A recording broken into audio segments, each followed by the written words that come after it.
नमस्कार, one India Hindi में आपका स्वागत है। बिहार के साथ मध्य प्रदेश, यूपी, गुजरात समेत कई राज्यों में हुए चुनावों में कांग्रेस को करारी हार का सामना करना पड़ा। कांग्रेस की इस हार से पार्टी के नेता के अलावा गठबंधन के नेता भी नाराज हैं और कांग्रेस को आत्म मंथन करने की सलाह दे रहे हैं।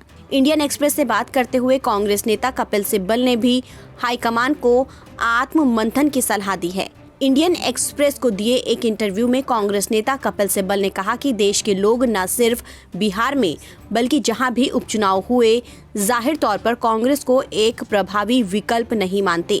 ये एक निष्कर्ष है। बिहार में विकल्प आरजेडी ही था। हम गुजरात में सभी उपचुनाव हार गए।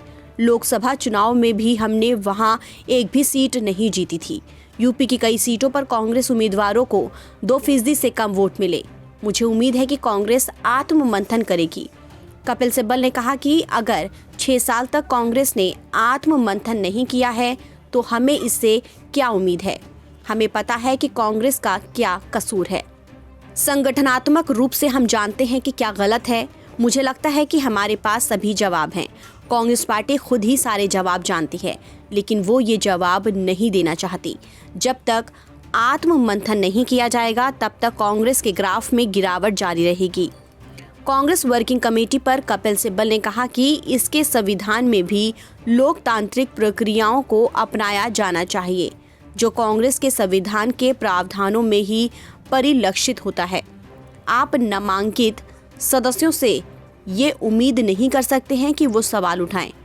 कांग्रेस नेतृत्व में सवाल उठाते हुए चिट्ठी लिखे जाने पर कपिल सिब्बल ने कहा कि नेतृत्व के जरिए बातचीत के लिए कोई कोशिश नहीं की जा रही है, इसलिए मैं सार्वजनिक रूप से बातचीत करने के लिए मजबूर हूं। मैं एक कांग्रेसी हूं और एक कांग्रेसी रहूंगा और आशा करता हूं कि कांग्रेस फिर से खड़ी हो और राष्ट्र निर्माण को लेकर अपने मूल्यों को आगे बढ़ाए। कपिल सिब्बल ने कहा कि सबसे पहले हम कांग्रेसियों को ये समझाना चाहते हैं कि हम गिरावट में हैं। जब से संचार क्रांति हुई है तब से चुनाव प्रेसिडेंशियल चुनाव के रूप में बदल गया। चुनाव के इस प्रेसिडेंशियल रूप में हमें जवाब खोजना होगा और फिर तय करना होगा कि हमें क्या करना है।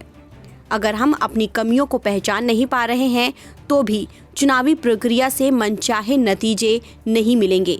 हमारी बात सुनने के बजाय उन्होंने हम पर पलटवार किया। फिलहाल इस खबर में इतना ही। देश और दुनिया की तमाम खबरों के लिए आप बने रहिए वन इंडिया हिंदी के साथ।